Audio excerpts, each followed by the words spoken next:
ప్రేక్షకులందరికీ కూడా ముందుగా శ్రీ పరాభవనామ సంవత్సర ఉగాది శుభాకాంక్షలు తెలియజేస్తూ ద్వాదశ రాశుల వారికి కూడా ఈ సంవత్సర కాలం అంతా కూడా ఏ విధంగా ఉంది, ఎవరెవరికి ఆదాయం ఎంత, రాజపూజ్యం ఎంత, ఖర్చు ఎంత, అవమానం ఎంత, ప్రతి విషయాన్ని కూడా ప్రతి రాశి వారికి తెలియజేయాలి అనే సంకల్పంతో ఈ ఉగాది పంచాంగ శ్రవణమును ప్రారంభం చేస్తున్నాం. ఈ యొక్క పరాభవనామ సంవత్సరంలో కుంభరాశి వారికి ఆదాయం అయితే 2, వ్యయం అయితే 8, రాజపూజ్యం 4, అవమానం 2గా చెప్పబడింది. ఈ రాశి వారికి గురువు 2026 జూన్ 1వ తేదీ వరకు పంచమ స్థానమందు తామ్రమూర్తిగా సామాన్యమైనటువంటి ఫలితాలను, తదుపరి జూన్ 2 నుండి షష్ఠ స్థానమందు సువర్ణమూర్తిగా అత్యంత శుభ ఫలితములను అందజేస్తారు. ధనము, కుటుంబ వృద్ధిని కలగజేస్తాయి. రాహుకేతువులు 2026 డిసెంబర్ 5వ తేదీ వరకు ద్వితీయ అష్టమ స్థానములందు లోహమూర్తులుగా అతి సామాన్యమైనటువంటి ఫలితాలను మాత్రమే అందజేస్తాయి.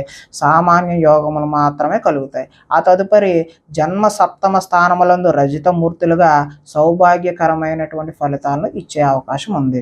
కృత్రిమ మేధస్సుకు సంబంధించిన అంటే ఏఐకి సంబంధించిన సాంకేతిక పరిపక్వత సాధించి ఇతర దేశాలకు దూర ప్రయాణాలు చేయవలసి వస్తుంది.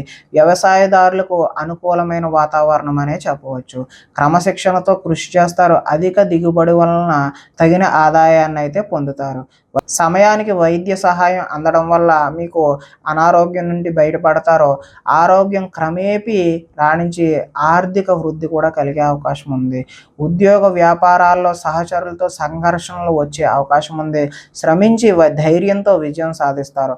సామాజిక సేవకైతే ఈ రాశివారు అంకితం అవుతారు. ఆర్థిక వెనుకబాటు, రుణాలు, అదేవిధంగా అనారోగ్యం వల్ల చికాకులు, శత్రువులు ఎక్కువ అవుతారు. కోళ్ల పరిశ్రమ, మత్స్య పరిశ్రమ, ఉత్పత్తిదారులు, స్టోన్ క్రషర్స్, మైనింగ్ వ్యాపారులకు ఆదాయం అయితే పెరుగుతుంది. సినిమా రంగం వారికి, నిర్మాణ రంగం వారికి ఒడిదుడుకులు తప్పవనే చెప్పవచ్చు. వృత్తి వ్యాపారాలు అయితే సామాన్యంగా ఉంటాయి. ఫౌండరీస్, ఇనుము, ఉక్కు, మెషిన్ కటింగ్, టూల్స్ పరిశ్రమల వారికి బాగుంటుంది. చేతి వృత్తుల వారికి, మధ్య తరహా పరిశ్రమల వారికి ఆదాయం అయితే సమకూరుతుంది. కుంభరాశి వారికి శనీశ్వరుడు ద్వితీయ స్థానమందు మిశ్రమమైనటువంటి ఫలితాలు ఇస్తారు కాబట్టి ధన విషయాల్లో పొదుపు అయితే అవసరం.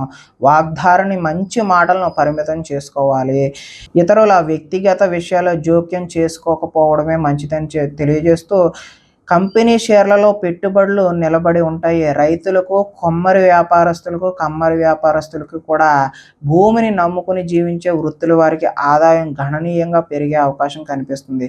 ఈ రాశివారు భ్రమలకు లోనయ్యే అవకాశం, ఇతరుల విషయాల్లో తలదూర్చి హద్దు మీరి ప్రవర్తించడం, భవిష్యత్తు గురించి ఎక్కువగా ఊహాగానాలు చేయడం లాంటివి చేస్తారు. జన్మరాశిలో రాహువు ముఖము కళ తప్పినట్లు ఉండుట, శ్మశాన సందర్శనము, జోదమునకు అధిక ధన వ్యయము, సప్తమ స్థానంలో కేతువు స్వయం కృషి, అహంకార, నాయకత్వ లక్షణాల వలన కార్య విముఖత అయితే కనిపిస్తూ ఉంది.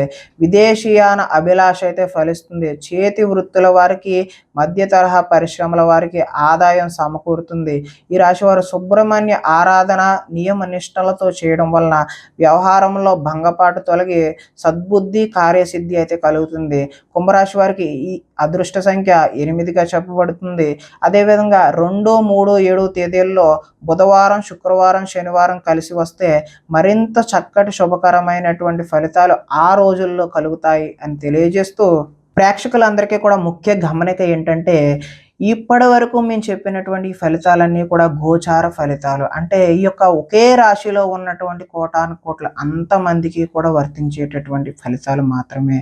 మీ యొక్క వ్యక్తిగత జాతకం తెలుసుకోవాలి అన్నా, ఏదైనా సమస్యతో ఇబ్బంది పడుతున్నా కానీ, మీరు అదృష్ట రత్నం గురించి తెలుసుకోవాలి అని అనుకున్నా, మీ వ్యాపారాలు వృద్ధి కావాలన్నా, వివాహాలు కుదరాలన్నా, ఏ సమస్యతో ఉన్నా సరే ఇక్కడ కనిపిస్తున్నటువంటి ఈ వాట్సాప్ నెంబర్కి మీరు వాట్సాప్ చేయొచ్చు, లేదంటే కాల్ చేసి అపాయింట్మెంట్ కూడా తెలుసుకోవచ్చు.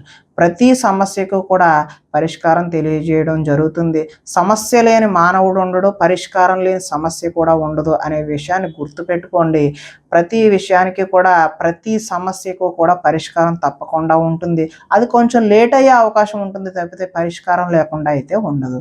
ఈ విషయాన్ని ప్రతి ఒక్కరూ గుర్తుపెట్టుకొని భగవంతుడిపై భారం వేసి భగవంతుని ఆరాధన చేయడం వల్ల ప్రతి సమస్య నుండి కూడా అధిగమించడం జరుగుతుంది. నేను అశోక్ రెడ్డి, వాస్తు మరియు జ్యోతిష్య కన్సల్టెంట్.